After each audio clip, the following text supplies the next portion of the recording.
Dear teachers, welcome to JS in English Learning. We are with Unit 7 of the revised PGTRB syllabus, and we are with Patrick White's Woes. Okay, Woes, which was published in 1957. And this man, Patrick White, was born in London, but of Australian parents. So he's an Australian writer, a man with the wide exposure. அவருக்கு European culture அவருக்கு exposure இருந்தது. European கல்ச்சரை பத்தி தெரியும், European லிட்ரேச்சரை பத்தி தெரியும். அதே நேரத்தில் ஆஸ்திரேலியன் பீப்புளுடைய லைஃப் ஸ்டைல் தெரியும், ஆஸ்திரேலியன் பீப்புளுடைய மைண்ட் செட்டும் நல்லா தெரியும். அப்ப இவருக்கு நல்ல எக்ஸ்பீரியன்ஸ் இருந்தது.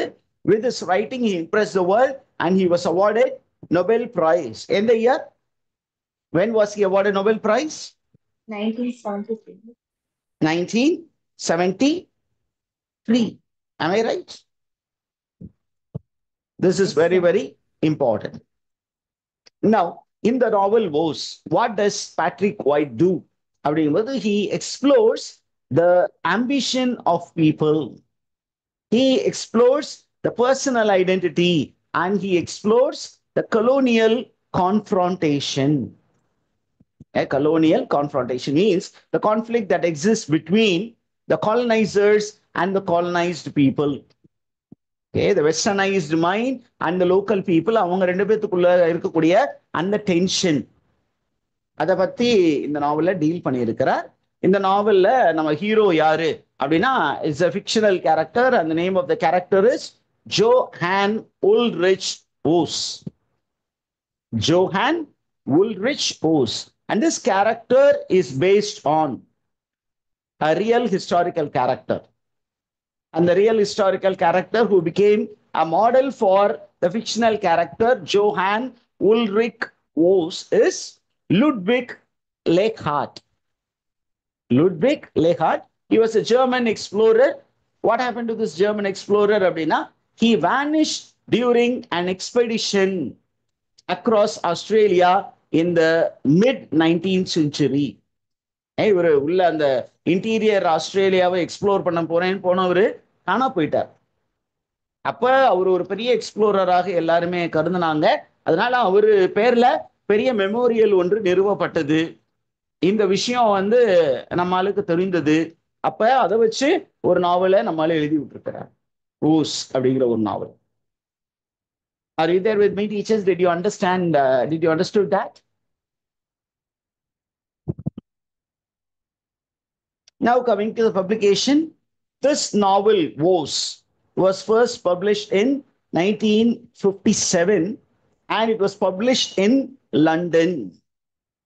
And this is one of the most acclaimed, celebrated work, and is regarded as a turning point in Australian literary modernism.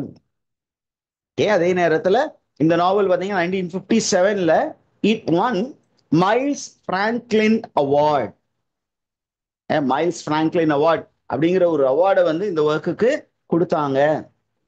அதே நேரத்தில் இந்த ஒர்க்னால பேட்ரிக் ஒயிட்டுக்கு நோபல் பிரைஸ் இன் லிட்ரேச்சரும் கிடைச்சது இந்த year 1973.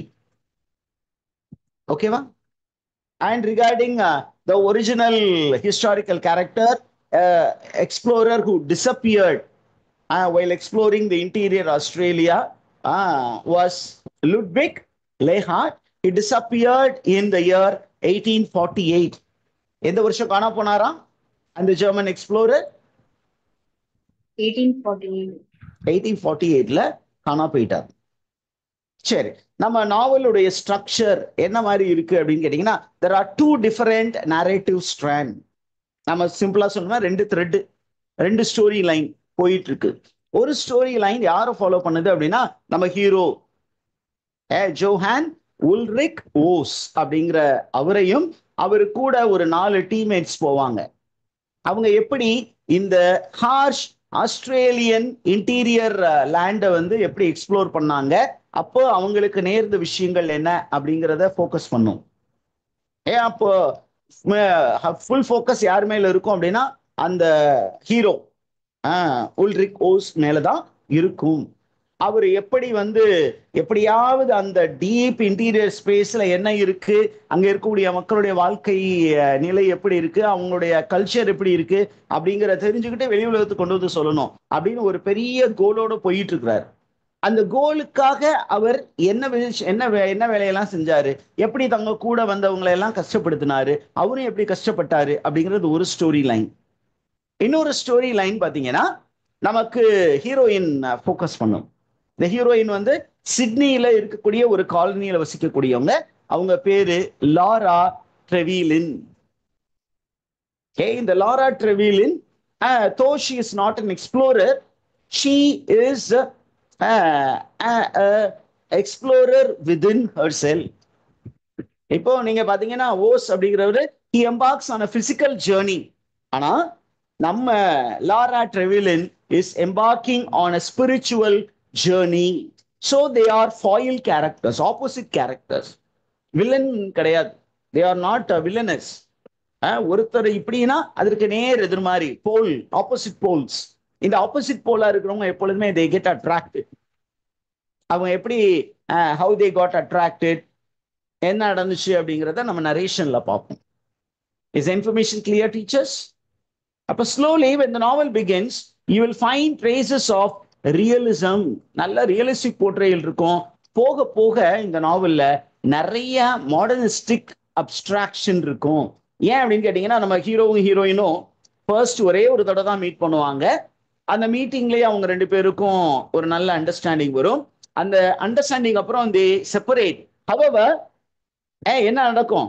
These characters often meet and talk in hallucination, in a kind of mystical trance. கனவுல ரெண்டு பேரும் பார்த்து பேசிக்குவாங்க.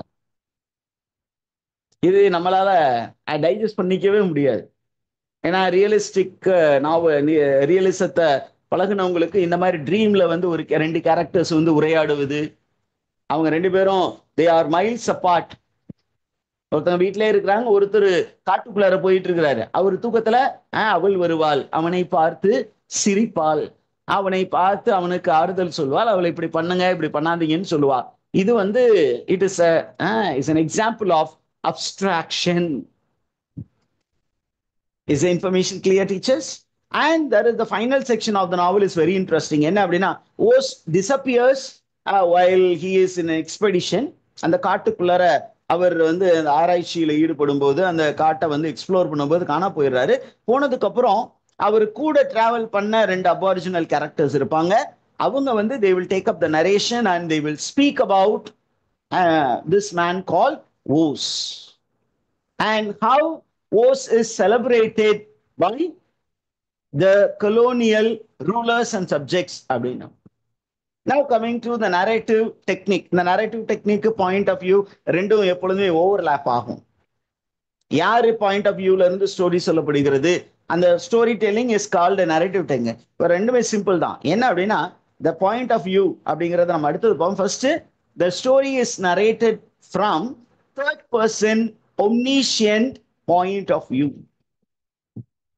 Third person omniscient, நான் omniscientனாவே all knowing. அப்ப normally it is an objective narrator. இந்த ஸ்டோரிக்குள்ளார அப்படியே தனியாக ஐடென்டிஃபை பண்ணிக்க மாட்டார். ரொம்ப ஃபீலிங் எமோஷனோட நம்ம ஸ்டோரியை சொல்ல மாட்டார். கொஞ்சம் டிட்டாச்சா நின்று கதையை சொல்லிக்கிட்டு இருப்பார். யார் இந்த கதையை சொல்லுவா? அப்ப நார்மலா for majority of narration is in third person omniscient narrative. It's the author himself. ஆத்தரால என்ன பண்ண முடியும் அப்படின்னா அவர் தான் அந்த கேரக்டர்லாம் கிரியேட் பண்ணாரு. அந்த கேரக்டருடைய மைண்ட்ல என்ன ஓடிட்டு இருக்கு, அந்த கேரக்டருடைய ஃபீலிங்ஸ் என்ன, மென்டல் ஸ்டேட் என்ன, சைக்கலாஜிக்கல் ஸ்டேட் என்ன அப்படின்னு ஆத்தரால என்ன பண்ண முடியும், நமக்கு தெளிவா சொல்ல முடியும். அதனாலதான் தேர்ட் பர்சன் omniscient narrative பயன்படுத்திருக்கிறாரு. அது இல்லாம பாத்தீங்கன்னா இதுல there is a usage of stream of consciousness narrative technique.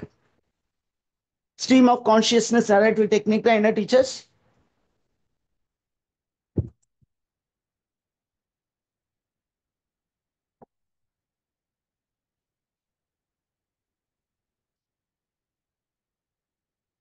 What is it? It is called mind stock. நம்ம மைண்ட்ல என்ன வருதோ அது அப்படியே ஒரு கோர்வையா லாஜிக்கே இல்லாம ஏன்னா நம்ம மைண்ட் லாஜிக்கா யோசிக்கிறது இல்லை.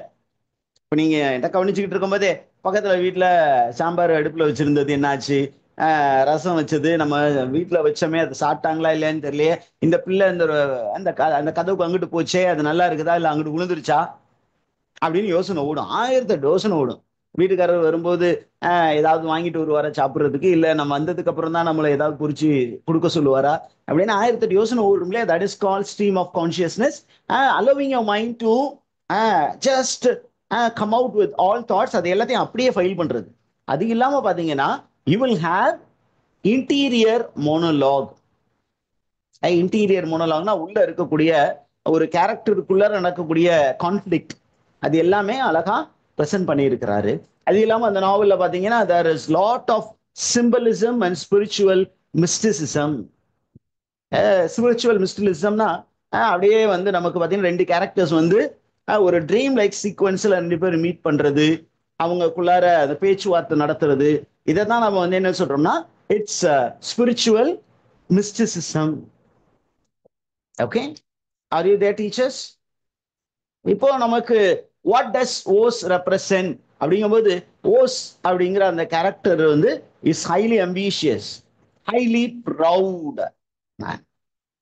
Ambitious man, highly proud. What is the hubris of this character? Hubris அப்படின்னா tragic flaw. அவருடைய tragic flaw is his pride. அவர் என்ன நினைக்கிறாருன்னா, நான் தான் பெரிய எக்ஸ்ப்ளோரர், என்னால எல்லாத்தையும் சாதிக்க முடியும்னு நினைக்கிறாருல, அதுதான் அவர் பண்ற தப்பு. ஏன் அப்படிங்கிறதுனா, இவர் கூட வரக்கூடிய அந்த அபாரிஜினல் ஸ்லேவ் சொல்றாங்க, இந்த ஏரியாக்குள்ள போகாதீங்க, போனீங்கன்னா வரமாட்டீங்க அப்படின்னு சொல்றாரு. இல்ல நான் போவேன் பார்ப்பேன் அப்படின்னு சொன்னா, நான் இப்போ அப்படின்னு விடுறாங்க, அவர் வரல. So your pride sometime will bring down your greatness. அதுக்கப்புறம் நமக்கு லாரா இருக்கிறாங்க. இந்த லாரா பாத்தீங்கன்னா, she is a girl who does not travel much but has a very strong spirituality. Yeah, and these two characters are called foil characters. Who is a foil to Ulrich Oz அப்படின்னு கேட்டாங்கன்னா, Laura is a foil. இதைதான் foil கேரக்டர்னு சொல்லுவாங்க. என்ன character teachers? foil அப்படின்னா contrasting character. இதை புரிஞ்சுக்கிட்டீங்களா? ஏன் இதுல இப்ப இவங்க 2 பேருடைய நரேட்டிவ் இருக்கும். அது இல்லாம பாத்தீங்கன்னா ஜட் அண்ட் பால்ஃப்ரீமேன் அப்படிங்கிற அந்த அந்த எக்ஸ்பெடிஷன்ல இருக்கக்கூடிய 2 கேரக்டர்ஸ் உயிரோடு இருப்பாங்க. அவங்களுடைய பெர்ஸ்பெக்டிவ்ஸும் இந்த ஸ்டோரியில ஹைலைட் ஆகும். ஓகேவா teachers? Now we move on to the characters in Wo. இதையும் இங்கே பிரேக் பண்ணுவோம். We'll go for a break and then get back. I will take a break of 5 minutes. Do you have any